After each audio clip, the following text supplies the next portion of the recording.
بسم الله الرحمن الرحيم. الحمد لله نحمده ونصلي ونسلم على رسوله النبي الكريم وعلى آله وأصحابه أجمعين. أما بعد فأعوذ بالله من الشيطان الرجيم. بسم الله الرحمن الرحيم. وأتموا الحج والعمرة لله.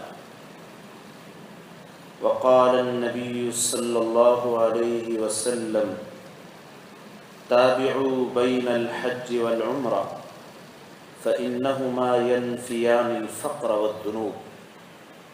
وقال النبي صلى الله عليه وسلم: العمرة إلى العمرة كفارة لما بينهما، او کما قال علیہ الصلاۃ والسلام.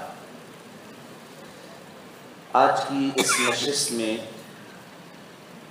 اللہ تبارک و تعالیٰ کی توفیق سے عمرہ کے مسائل کے حوالے سے گفتگو کی جائے گی. آپ حضرات کے علم میں انشاءاللہ اللہ کی توفیق سے پہلی مرتبہ ایک قافلہ یہاں سے عمرے کے لیے روانہ ہوگا، جس میں بہت سارے احباب شامل ہوں گے. اس قافلے کی روانگی سے پہلے دو نشستیں مسائل کے حوالے سے منعقد ہوئیں. ایک نشست آج کی اور ایک آئندہ ہفتے کے دن مغرب کی نماز کے بعد اسی وقت انشاءاللہ تعالی. آج کی جو نشست ہوگی اس میں عمرہ کے مسائل کے حوالے سے گفتگو کی جائے گی، اور گفتگو کے کل 3 حصے ہوں گے.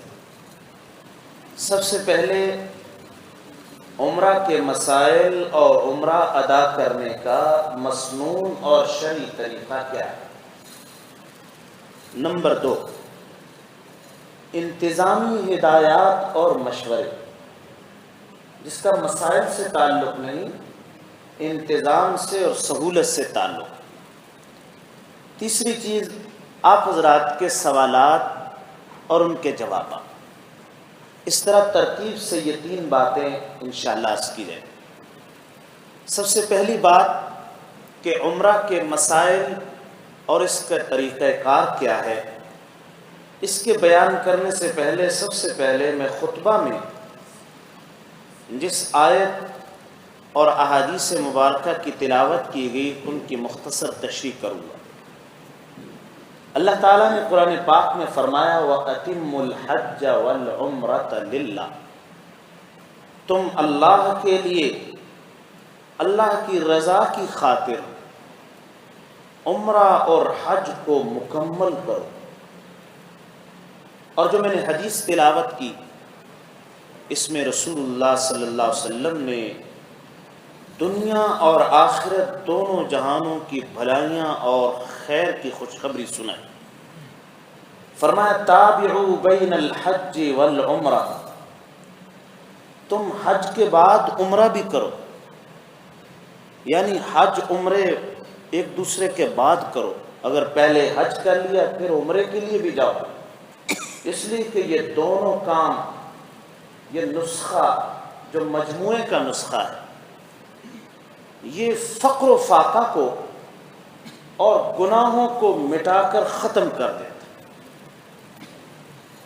دیکھیے، جب بھی ہم کسی ڈاکٹر سے کوئی نسخہ تجویز کریں کسی بھی مرض کے لیے، اگر وہ 2 دوائیں لکھتا ہے تو دونوں استعمال کریں گے تو وہ فائدہ حاصل ہو، اگر ایک کریں گے تو وہ فوائد، متوقع فوائد حاصل. ان دونوں کے جوڑ میں رسول اللہ صلی اللہ علیہ وسلم نے پہلا یہ فرمایا کہ اللہ تعالیٰ مالداری اور غنا عطا فرمائے، فقر و فاقہ اور غربت کو ختم کر. چنانچہ احادیث میں وضاحت کے ساتھ فرمایا: تم حج کرو، اللہ تمہیں غنی کر دے. دیکھو جی، اگر اسباب کے درجے میں دیکھیں تو بات عقل میں نہیں آتی، کیونکہ بہت اسباب خرچ ہوتے ہوئے نظر آتے، لیکن وہ جو دینے والی ذات ہے سارے خزانے اسی کے قبضہ میں، اللہ اس سے زیادہ تھا. اور اس کی حصی مثال بھی ہے. کوئی آدمی کاروبار کے بعد تو پریشان نظر آئے گا، صاحب ہم نے کاروبار کیا تھا اس میں نقصان ہو گیا، لیکن حج کے بعد کبھی کسی کو پچھتاتے ہوئے نہیں دیکھیں، صاحب پیسہ خرچ ہو گیا لہذا فقر و فاقہ میں مبتلا، گھر سے اب دیکھو نہ بل ادا کرنے کے پیسے ہیں نہ کچن چلانے کے پیسے ہیں۔ حج عمرے کے بعد کوئی نہیں کرتا۔ یہ تو دنیا کا فائدہ اللہ نے عطا فرمایا۔ جب اللہ غنی بنائیں گے تو پھر اور حج عمروں کی بھی توفیق ملے گی، پھر زکوٰۃ کی بھی توفیق ملے گی، پھر صدقات کی بھی اللہ تعالیٰ باب اور فضل کو کھول دے۔ اس لیے فرمایا گیا تم اللہ کے فضل کو تلاش کرو۔ مالداری بڑی نعمت ہے، اس کی قدر کرنی چاہیے، اور اس کے ذریعے بندہ اللہ کی رضا کے بہت راستے اور بہت اعمال کو حاصل کر سکتا۔ ایک موقع پہ رسول اللہ صلی اللہ علیہ وسلم کے پاس کچھ فقراء غریب صحابہ آئے کہ اللہ کے رسول صلی اللہ علیہ وسلم صدقہ دینے کے لیے، خیرات زکوٰۃ دینے کے لیے ہمارے پاس کچھ نہیں، مالدار لوگ ہیں، یہ راہ خدا میں خرچ کرتے ہیں، وہ تو اونچے اونچے درجے پالیں گے، ہم کیا کریں؟ آپ نے فرمایا میں تمہیں کچھ اعمال بتلاتا ہوں، اگر تم وہ کرنے لگو تو تمہیں اللہ ان کے مال خرچ کرنے کی بقدر ثواب عطا فرما، تمہیں بھی وہی پہنچا دے۔ تم صبح و شام، صبح 100 مرتبہ سبحان اللہ، 100 مرتبہ الحمدللہ، 100 مرتبہ لا الہ الا اللہ، 100 مرتبہ اللہ اکبر پڑھ لیا کرو۔ وہ مال خرچ کر کے جہاں پہنچیں گے تم ان 4 تسبیحات سے وہاں پہنچ گے۔ جب ان عمراء کو، اغنیاء صحابہ کو خبر ملی، انہوں نے بھی وظیفہ شروع کر دیا، مال تو خرچ کر رہے تھے، تسبیح بھی شروع کر دی۔ وہ پھر آگے حسرت سے صاحب یا رسول اللہ سے، وہ تو انہوں نے یہ وظیفہ بھی پتہ چل گیا، پڑھنا شروع کر دیا۔ آپ نے کیا فرمایا؟ آپ نے قرآن کی آیت پڑھی، ذالک فضل اللہ یؤتیہ من یشاء۔ اب اللہ کا فضل ہے، جس کو چاہتے عطا کرتے، میں اس میں کیا کر سکتا ہوں؟ اگر اللہ نے ان کو ڈبل سعادتیں دے دیں تو اس کی عنایت ہے۔ دوسرا فائدہ، اللہ تعالیٰ گناہوں کو مٹا دے۔ بس یہ کوئی چھوٹی بات نہیں ہے گناہوں کا مٹ جانا۔ اگر ہم عدالت میں دیکھیں، ایک کیس کسی کا چل رہا ہو اور اس پہ اس کی جان کی بنی ہو، قید کا یا مقدمے جو بھی، اس پر وہ ملزم ہو اور فرد جرم عائد ہو چکی ہو اور بعد میں اس کو معاف کر دیا جو اس کی خوشی کا کوئی ٹھکانہ ہے۔ اگر ہم تھوڑا سا گہرائی سے سوچیں، صبح تا شام، رات دن، ہزاروں فرد جرم ہم پر عائد ہیں، ہزاروں فرد جرم، لیکن اللہ اگر کسی عمل کی برکت سے سارے فرد جرم ختم کر کے بری فرما دیں، اس سے بڑی سعادت کیا ہو سکتی؟ یہ اللہ تعالیٰ نے اس میں یہ فضیلت رکھی۔ اور ایک عمرے کے بعد دوسرا عمرہ درمیان کے سارے گناہوں کے لیے کفارہ بن جاتا ہے۔ یہ میں نے خطبے کے آیات اور احادیث کی مختصر تشریح کی۔ عمرہ کے مسائل اور عمرہ کو ادا کرنے کا طریقہ کیا ہے؟ عمرہ کے 3 فرائض ہیں، پھر ہر فرض میں کچھ واجبات ہوتی ہیں، کچھ سنتیں ہوتی ہیں، کچھ مستحبات ہوتے ہیں، کچھ ممنوعات ہوتے ہیں، یعنی بعض چیزیں ناپسند ہیں۔ 3 چیزیں عمرے کے فرائض میں شامل، پھر ان میں بعض چیزیں واجبات، بعض سنت اور بعض چیزیں مستحب ثواب بڑھ جاتا ہے، بعض چیزیں ممنوع اور مکروہ ہیں، وہ ناجائز ہیں۔ انہی فرائض کے ساتھ جو چیزیں فرائض ہوتی ہیں اس کے بغیر تو چارہ ہی نہیں، اور واجبات کا اللہ نے ہر جگہ کوئی نہ کوئی بدل رکھا ہوتا ہے واجب کو ادا کرنے۔ جو سنت ہوتی ہے اس کے چھوٹ جانے سے ثواب میں بہت کمی آ جاتی ہے، لیکن وہ عمل ادا سمجھا جاتا ہے، ناقص ہوتا ہے، ادا سمجھا جاتا ہے۔ اس کی مثال یوں سمجھ لیجئے، ہم کسی اپنے دوست سے کہیں صاحب ہمیں گھر میں ملازم چاہیے، کوک چاہیے یا ڈرائیور چاہیے، وہ لے آئے، ایک آنکھ سے کانا ہو، یا ایک ہاتھ سے معذور ہو، یا ایک پاؤں سے معذور، وہ کہے صاحب میں نے تو آپ کو ڈرائیور کہا تھا، آدمی کہا تھا، یہ آدمی نہیں، آدمی تو ہے۔ وہ ساری چیز، اگر ایک پاؤں سے معذور ہے بیچارہ، ایک آنکھ سے یا ایک ہاتھ سے، آدمی تو ہے، تو کیا کہا جائے؟ بھائی میں نے آپ کو کامل درجے کا جو میرا کام کر سکے پورا مکمل، ایسا جوان چاہیے تھا، یہ آپ نے تو اگر سنتیں ادا نہ ہوں تو پھر ایسا لنگڑا لولا اور اپاہج عمل جاتا ہے اللہ کے پاس، یہ ذہن میں رکھیں۔ اور اگر سنتیں ہو جائیں تو پھر کامل، اور جس طرح اللہ نے مطالبہ کیا تھا اسی طرح ہم نے ادا کر دیا، ورنہ وہ ایک اس طرح کا آداب کے بغیر اور سنتوں کے بغیر عمل کی حیثیت وہی ہوتی۔ 3 فرائض، واجبات، سنتیں، مستحبات اور بعض چیزیں ممنوع، جس طرح نماز میں بعض چیزیں فرض، بعض اس کے اندر واجب، بعض سنت، بعض مستحبات، بعض مکروہ اور بعض ممنوع۔ مکروہ کا معنی ہو جاتی، ممنوع کا معنی نماز ہی ٹوٹ جائے گی، ختم ہو جائے گی۔ اسی طرح عمرے کے مسائل، عمرے کے 3 فرض۔ سب سے پہلا فرض احرام باندھنا، اس کو شرط بھی کہہ سکتے ہیں، اس کو فرض بھی کہہ سکتے ہیں، احرام کا ہونا، تفصیل میں بھی عرض کروں۔ نمبر 2 طواف ادا کرنا۔ نمبر 3 صفا مروہ کے درمیان سعی کرنا۔ سب سے پہلا فرض احرام، نمبر 2 بیت اللہ کا طواف، نمبر 3 صفا اور مروہ کے درمیان سعی۔ احرام کے حوالے سے یہ سب سے پہلا شرط، یہ بات ذہن میں رہے، احرام کی ایک علامت اور پہچان ہے۔ احرام کا مردوں کے لیے ایک لباس متعین کیا گیا، خواتین اور مردوں کا اس میں فرق، اور بہت ساری عبادات میں فرق، حج عمرے میں تو بہت فرق رکھا گیا۔ احرام، اس کے لیے 2 چادریں، یہ اس احرام کی چادریں کہلاتی ہیں۔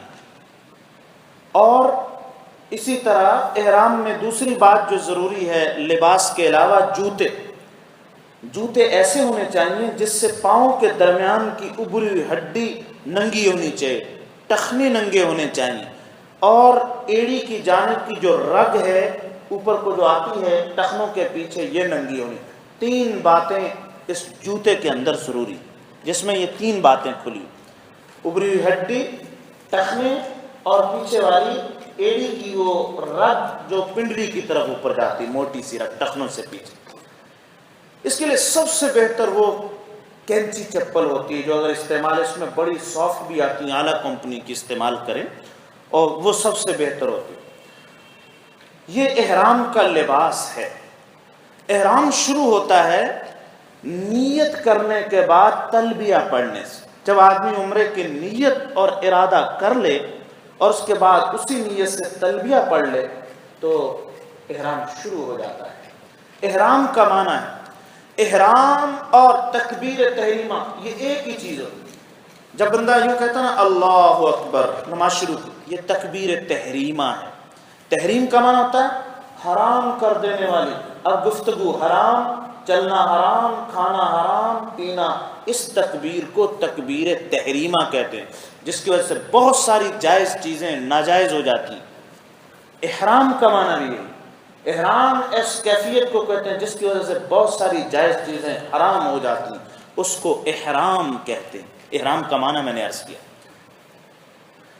تو جب نیت کرنے کے بعد تلبیہ پڑھ لیا جائے تو احرام شروع ہو جائے۔ احرام کی پابندیاں لازم ہیں۔ احرام پہننا تو شرط، یعنی نیت کر کے تلبیہ پڑھنا شرط اور فرائض میں سے۔ اس کی پابندیاں کیا ہیں؟ اس کی سب سے پہلی پابندی یہ کہ سلا ہوا لباس نہ پہنے، جو کھلی چادریں ہیں یہ پہنے۔ اس لیے سلا ہوا لباس پہننا، جو لباس کی وضع میں سلا ہوا وہ منع ہے، لباس کی وضع میں سلا ہوا۔ بہت سارے لوگ وہ بٹن لگا لیتے ہیں، یہ مکروہ ہے، یہ احرام کے مکروہات میں سے۔ بٹن لگا کے پاؤں کھلا ہونا چاہیے، جس طرح کفن میں بٹن نہیں لگا سکتے، یہ زپیں نہیں لگا، اسی طرح یہاں بھی بٹن نہیں لگا۔ تو 2 چادریں، یہ احرام کے اس اوصاف میں سے ہے۔ اور احرام کے دوران وہ احرام سر کے اوپر نہ لے، سر اور چہرے پر احرام نہیں لگنا چاہیے۔ نمبر 3، احرام کی حالت میں خوشبو کسی قسم کی منع ہو جاتی ہے۔ پھر خوشبو لگنے کی مقداریں ہوتی ہیں، اگر کسی نے خوشبو استعمال، کوئی نہ کوئی جزا آتی ہے، معاف نہیں ہے، کوئی نہ کوئی ضرور آئے۔ اب یہ جیسی اس نے غلطی کی اسی کے وہ قدر ہے۔ اس لیے احرام کی حالت میں خوشبودار صابن سے، خوشبو سے بچنا، عطر، پرفیوم، ان چیزوں سے، لیکوڈ ٹشو استعمال، ساری چیزوں سے بچنا ضروری ہے۔ البتہ احرام سے پہلے خوشبو لگا سکتے ہیں نیت اور تلبیہ سے پہلے، وہ چاہے خوشبو بعد میں آتی رہے احرام میں سے، ممانعت نہیں۔ احرام شروع ہونے کے بعد لگانا یا خوشبو کو ہاتھ، اس قسم یہ چیزیں بعد میں منع ہو جاتی، پہلے ممنوع نہیں بلکہ مستحب خوشبو لگانا۔ احرام کے حالت میں بال نہیں ٹوٹنے چاہیے، چہرے کے، داڑھی کے بال، سر کے بال جو غیر اختیاری طور پر وضو کرنے میں خود بخود ٹوٹ جاتے ہیں کوئی مسئلہ نہیں، لیکن کھجلانے سے یا چھیڑنے سے جو بال ٹوٹیں گے کچھ نہ کچھ جزا ضرور ہے، کچھ نہ کچھ ضرور ہے، جس کو جزا کہتے ہیں، یعنی کچھ صدقہ ہوتا ہے۔ جزائیں کئی قسم کی ہوتی ہیں، سب سے بڑی جزا جو ہوتی ہے وہ اونٹ کی قربانی یا گائے کی قربانی، اس کے بعد نیچے درجے کی دم کا معنی ایک عام قربانی بکرے، اس سے کم صدقہ فطر کی مقدار جزا لائے، اس سے کم کچھ 1 ریال 2 ریال صدقہ، یہ اتنی جزائیں آتی، کچھ نہ کچھ یعنی 1-2 ریال صدقہ فطر کی مقدار کو 10-12 ریال صدقہ لازم ہو جاتا ہے، اور دم یعنی قربانی لازم ہو جاتا ہے، اور بدنہ عربی کا لفظ ہے، اس کا معنی اونٹ کی قربانی یا گائے کی قربانی ہے، یہ بڑی جزا۔ یہ عمرے میں اس کو اور احرام عمرے میں اس کا موقع نہیں آتا، یہ غلطی حج کے دوران ہو سکتی ہے اور ہوتی بھی ہے۔ یہ میں نے ابھی احرام کی کچھ پابندیاں آپ کے سامنے عرض کی، احرام کی حالت میں ان چیزوں سے بچنا ہے۔ احرام پہننے کے بعد، احرام پہننا کہاں ضروری ہوتا ہے؟ احرام کے لیے شرط یہ ہے کہ میقات سے پہلے پہنے۔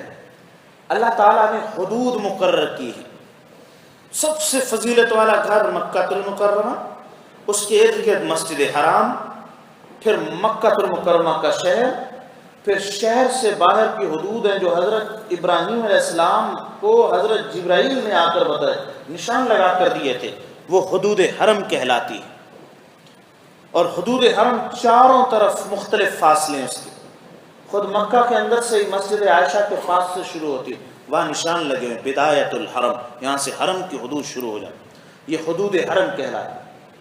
پھر اس کے حرم سے بہت پہلے میقات ہیں، مختلف علاقوں کے مختلف میقات ہیں، یمن والوں کے لیے یلملم ہے، مدینہ والوں کے لیے ذوالحلیفہ مسجد بیر علی ہے، اور شام والوں کے لیے جوفہ مقام رابغ میں ہے، عراق والوں کے لیے ذات قرن ہے، طائف والوں کے لیے الگ ہے، پاکستان والوں کے لیے الگ۔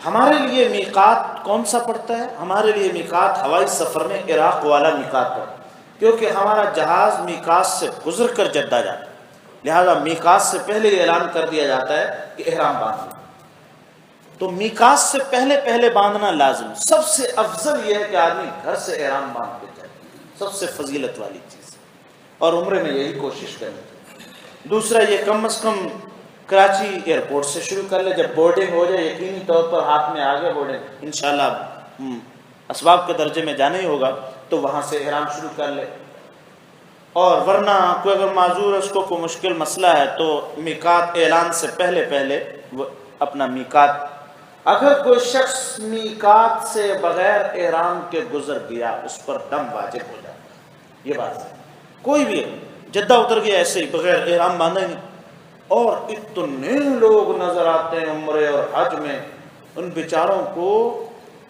بیٹوں نے پیسے جمع کر کے ابا جی کو بابا جی کو بھیج دیا، کچھ خبر نہیں کہ آگے کیا کرنا، اتنے لوگ دیکھے احرام ہی نہیں باندھا، تلبیہ ہی نہیں آتا، پڑھنا کیا ہے، وہ ایک رو چل رہی ہے لوگوں کی، وہ بھی ساتھ ساتھ چل رہی ہے، لیکن یہ اتنی بڑی عبادت، اس کو سیکھنے کی ضرورت، اس کو پہلے سے پتہ ہونا چاہیے، اس کے لیے اہتمام ہونا چاہیے۔ تو احرام پہلے فرض کے بارے میں نے گفتگو کی۔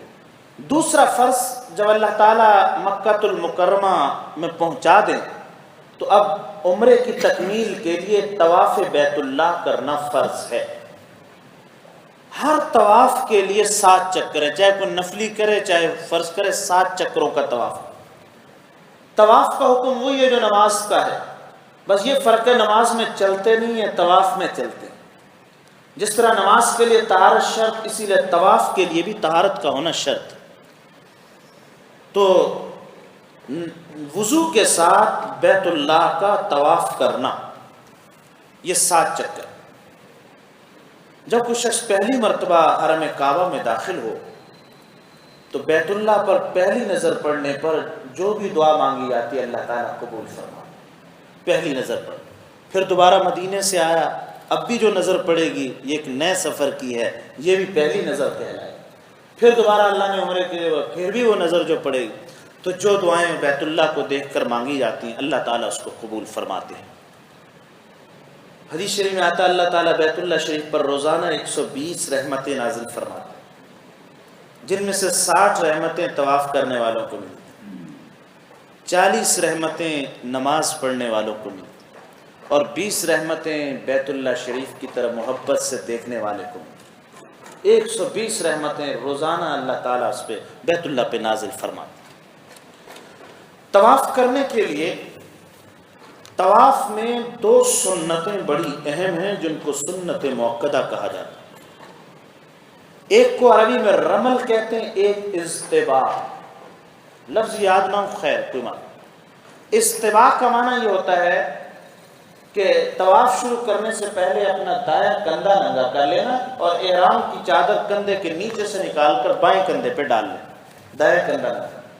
یہ صرف طواف کی سنت ہے، یہیں سے بعض ازاں شروع کر دیتے ہیں، یہ مکروہ ہے ویسے ہی، اور اسی حالت میں نماز پڑھتے ہیں نماز بھی مکروہ ہو جاتی ہے۔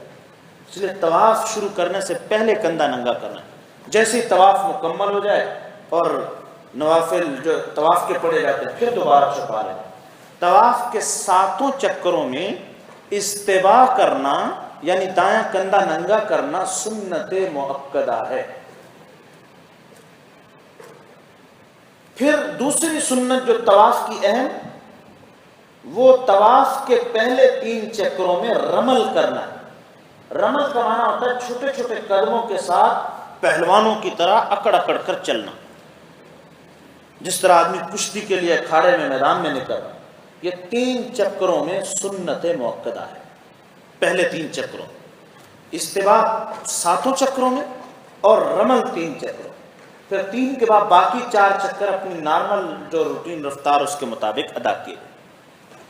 طواف شروع کرنے سے پہلے طواف کس طرح سے کیا جاتا ہے، اس کا طریقہ کیا ہے؟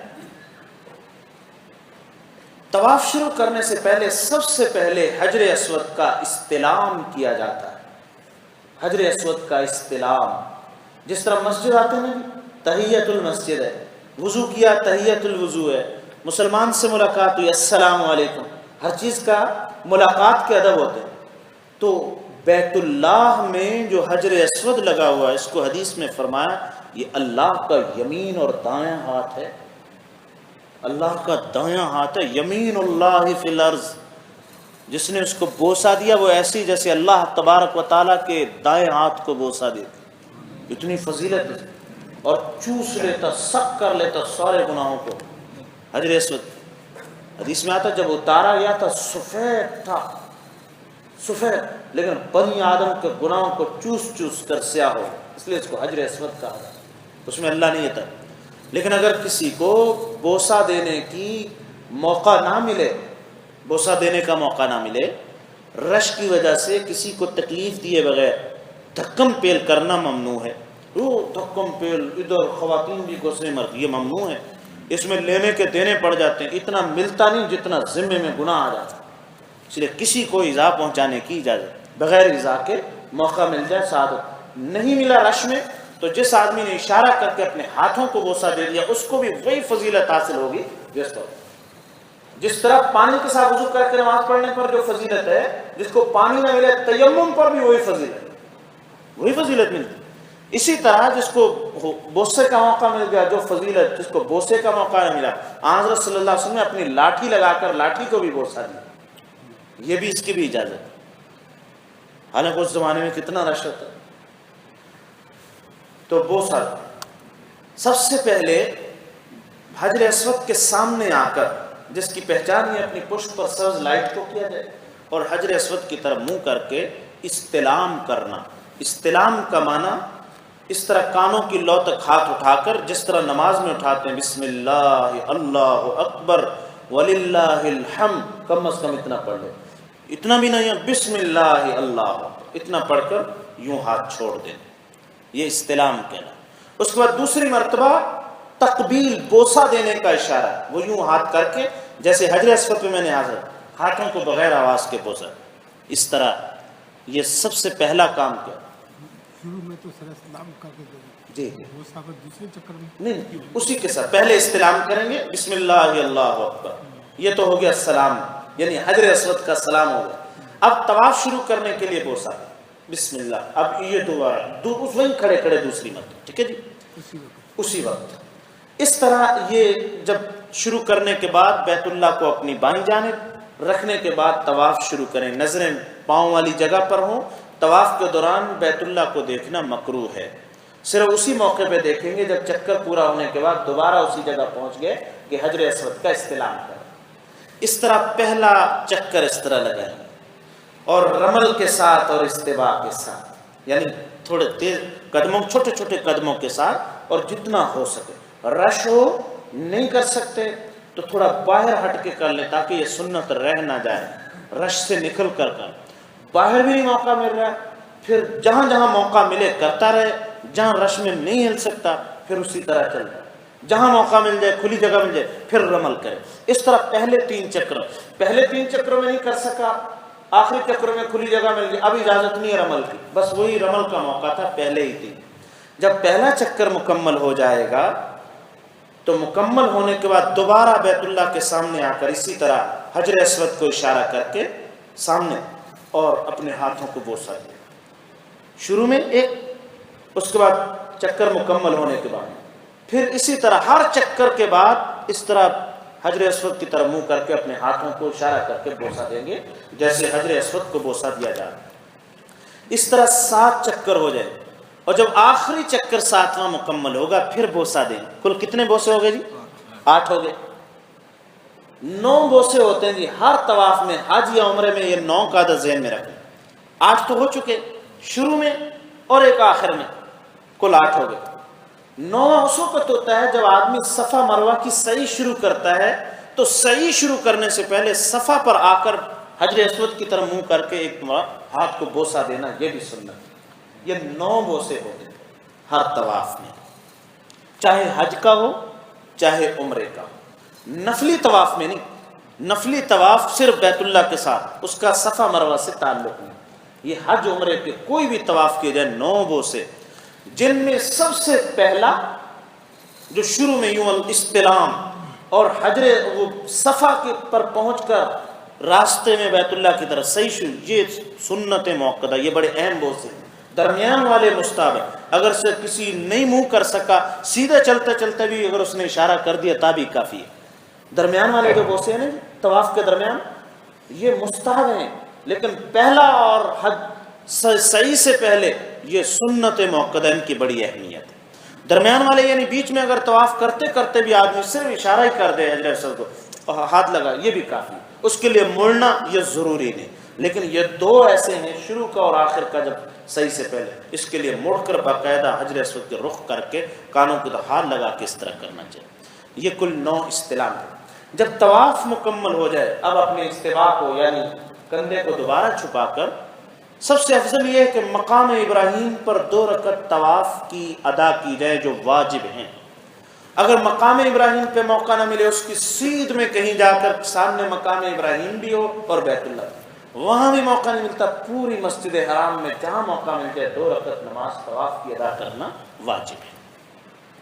طواف کی 2 رکعتیں ادا کرنے کے بعد اگلی سنت یہ ہے، اب زمزم کے کنویں پر آئے۔ اب کنواں تو رہا نہیں، وہ اللہ نے جن کو زیارت کرانی تھی کرا دی، اب کنویں کے نشانات جو ہیں وہی فضیلت حاصل ہوئی۔ جو زمزم کے جو نل لگے ٹوٹیاں ہیں وہاں آئے اور زمزم پیے، اور برکت کے لیے زمزم اپنے سر پر، اپنی آنکھوں میں چھینٹے مارے، اپنے کانوں پہ ملے، اپنے جسم پر ملے، پورے بدن پر تبرک کے لیے زمزم کو ملے۔ ادب تو یہ ہے کہ خوب پیے، لیکن اس موقع پہ اگر جو بڑی عمر کے حضرات ہیں بلکہ نوجوان بھی آج کل اگر پئیں گے صفا مروہ کے دوران ٹھنڈے ایئر کنڈیشن لگے تو پھر تقاضا ہو جائے واش روم جانے کا، اس لیے احتیاط کے ساتھ بہتر یہ کہ مبرد جس پہ لکھا ہو نا نان کوڈ غیر مبرد، اس کو استعمال کریں۔ اور استعمال کرنے کے بعد اب سعی شروع ہوگی، صفا اور مروہ کے درمیان 7 چکر۔ طواف کے چکروں میں اور سعی کے چکروں میں فرق ہے۔ طواف کا چکر حجر اسود سے شروع ہو کر حجر اسود پہ مکمل ہوتا ہے، سعی کا چکر صفا سے شروع ہو کر مروہ پہ مکمل ہوتا ہے۔ دوبارہ صفا پر نہیں، صفا سے مروہ ایک چکر، مروہ سے صفا دوسرا چکر، پھر تیسرا، اس طرح 7واں چکر مروہ پہ جا کر ختم ہوگا۔ صفا اور مروہ اللہ کی خاص شعائر اور علامات میں سے، یہاں جلدی نہیں کرنی چاہیے۔ آدمی اتنا سفر کر کے بھی گیا، جلدی جلدی اب چاہتا ہے کہ کس طرح کام نمٹے اور میں احرام اتار لیں۔ یہ دو بڑی قبولیت کے مقامات ہیں۔ حدیث میں آتا ہے صفا پہ بیت اللہ کی طرف منہ کر کے دعا مانگے، درود شریف پڑھے، اللہ کی حمد و ثنا۔ جن جن لوگوں نے دعاؤں کے لیے کہا یاد رکھنا چاہیے، اپنی ڈائری پہ لکھ لیں، یہ موقع ہیں جی ان کے وہ ذمہ داری ادا کریں۔ تو صفا مروہ پہ اس طرح دعا کر، صفا پہ اور پھر مروہ پہ جب درمیان میں سبز نشان آ جائیں تو جو مرد حضرات ہیں وہ لپک کر تیز قدموں کے ساتھ چلیں، دعا پڑھتے ہوئے رب اغفر وارحم انت الاعز الاکرم، رب اغفر وارحم انت الاعز الاکرم۔ میں خاص دعائیں، تلبیہ، احرام کی دعا، یہ جتنی دعائیں ہیں میں لکھ کر دوں گا انشاءاللہ، تاکہ سب کے پاس ہمارے رفقا فوٹو کاپی ہے، وہ کوٹنگ کروا کے آپ رکھ لیجیے ساتھ، تاکہ پڑھنے میں آسانی ہو۔ وہ انشاءاللہ میں آئندہ نشست تک تیار کر لوں تاکہ سب حضرات کو مل جائے۔ اس طرح صفا مروہ کے درمیان جب سعی کے 7 چکر مکمل ہو گئے، اب سعی مکمل ہونے کے بعد 2 رکعت شکرانے کی حرم میں آ کر ادا کرنا مستحب۔ بہت سارے لوگ سب مروہ پہ شروع کر دیتے ہیں، یہ مکروہ ہے۔ دوبارہ حرم میں آئیں اور آ کر 2 رکعت۔ اب اس کے بعد احرام کھولنے کا موقع آتا ہے، اب حلق کروانا۔ جو حلق کروا دیتا ہے اس کو 3 گنا زیادہ ثواب ملتا ہے، اور رسول اللہ صلی اللہ علیہ وسلم کی دعا میں اللہم ارحم المحلقین، یا اللہ جو حلق کرواتے ہیں ان پہ اپنا رحم فرما دے۔ اور قصر بھی جائز، حلق کا معنی اس طرح سے بلیڈ سے صاف کرانا سر، اور قصر کا معنی یہ ہے کہ ایک پورے کی بقدر بال پورے سر کے، چوتھائی لازم ہے، پورے سر کے سنت ہیں بال کٹوانا۔ اگر ایک پورے سے کسی کے بال کم ہیں پھر اس کے لیے حلق ہی لازم ہے، پھر قصر کی اجازت نہیں ہے۔ قصر اس کو ہے جس کے ایک پورے سے زیادہ ہو۔ اور جب ایک مرتبہ حلق کرا لیا، دوبارہ عمرہ اگر کرنا ہوگا پھر حلق کرانا، پھر عمرہ کیا پھر حلق کرانا ہوگا، چاہے بال ہیں یا بال نہیں ہیں، حلق کرانا یعنی اس پر اس طرح پھیرنا لانا۔ خواتین کے لیے حکم یہ ہے کہ خواتین جب اپنے کمرے میں ہیں، ان کے جو محرم ہیں ساتھ، وہ اپنے بال کھول کر ان کے محرم ایک پورے کی بقدر کینچی سے سارے بال نیچے سے اتنے ایک پورے کی بقدر بال کو اترائیں، ان کا احرام بھی کھل جائے گا۔ اس طرح یہ احرام، یہ عمرے کا میں نے آپ حضرات کے سامنے طریقہ بیان کیا ہے۔ احرام، طواف اور سعی، یہ عمرے کا خاص احکام ہیں۔ میں نے مختصر عرض کیے، وقت بھی چونکہ پورا ہونے والا ہے۔ آپ حضرات کے ذہن میں جو سوالات ہوں، باقی تو انشاءاللہ نشستیں چلتی رہیں گی، ایک نشست وہ آئے گی، دوسری غصہ دینا حج اسود کو تو صحیح نہیں ہے، کیونکہ اس پہ خوشبو لگا کے رکھیں۔ ہاں، احرام کی حالت میں غلاف کعبہ کو یا حجر اسود کو اگر موقع مل جائے یا رکن جمانی کو ہاتھ نہیں لگے، کیونکہ اس پر خوشبو والی ہے۔ احرام کی حالت میں ہاتھ نہیں لگے۔ جب ہم نفلی طواف کر رہے ہیں پھر خوشبو لگی، پھر پابندی نہیں، کپڑوں کے ساتھ جو طواف کر رہے ہیں نا جی، اس میں حجر اسود کو بوسہ دیں اور غلاف کعبہ کو ہاتھ لگا لیں، رکن یمانی پہ ہاتھ لگائے، پھر کوئی مزہ، پھر خوشبو لگ جائے، وہ سعادت ہے جتنی بھی خوشبو لگ جائے۔ پابندی صرف عمرے کے احرام کی حالت، اس حالت میں لے۔ جی، اگر وہ دعاؤں کی چیز منگل یا بت کو مل جائے تو ہم اس کی ٹیل کرا کے ذرا کئی دفعہ پڑھ کے تو حفظ کر ٹھیک، میں پہلے کر لوں گا، میں پہلے کر کو لوں لیٹ ہو گا۔ جائے۔ جی اچھا، وہ میں بتایا کہ احرام نیت کرنے سے پہلے خوشبو لگا سکتے ہیں احرام کے اوپر؟ ہاں، احرام کے اوپر آپ خوشبو لگا سکتے ہیں جب تک آپ نیت نہیں کی اور تلبیہ نہیں پڑھا۔ غسل کرنے کے بعد احرام پہن لیا، اس پر آپ پر خوشبو لگا لیں، پرفیوم لگا لیں، ممانعت نہیں ہے۔ جب تلبیہ پڑھ لیا اور احرام شروع ہو گیا، نیت شروع ہو گئی، اب ممنوع ہو جاتی چیز۔ تلبیہ پڑھنا ہی نیت ہے، جی ہاں، نیت کر کے تلبیہ پڑھتے ہی احرام شروع ہو جاتا ہے۔ اس سے پہلے خوشبو لگا سکتے ہاں، اس سے پہلے خوشبو لگا سکتے ہیں۔ تلبیہ پاک بتا دیں۔ جی، تلبیہ، لبیک اللہم لبیک لبیک لا شریک لک لبیک ان الحمد والنعمت لک والملک لا شریک لک۔ میرے ساتھ پڑھ لیجیے، لبیک اللہم لبیک لبیک لا شریک لک لبیک ان الحمد والنعمت لک والملک لا شریک لک لبیک اللہم لبیک لبیک لا شریک لک لبیک ان الحمد والنعمت لک والملک لا شریک لک. یہ پڑھنا کتنا ہے؟ بہت کثرت سے پڑھنا. احرام کی حالت میں تلبیہ سے زیادہ فضیلت والا کوئی ذکر نہیں. جب جہاز بلند ہونے کا پڑھنا، فضا میں پڑھنا، اتر لگے پڑھنا، ایئرپورٹ پہ آئے، لوگوں کا قافلہ آ گیا، بس میں آئے، حدود حرم شروع ہو گئی، مکہ پہنچ، تلبیہ پڑھنا. لیکن اب کیا کریں؟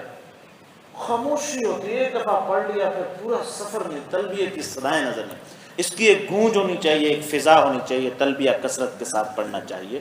اللہ تعالیٰ ہمیں اس کی توفیق عطا. جی جو جب طواف کر رہے جی ہوتے ہیں تو کیا لازمی ہے کہ جو کتاب میں دعائیں لکھی ہیں انہی کو پڑھا جائے کہ پہلے چکر کی، جی اچھا سوال ہے.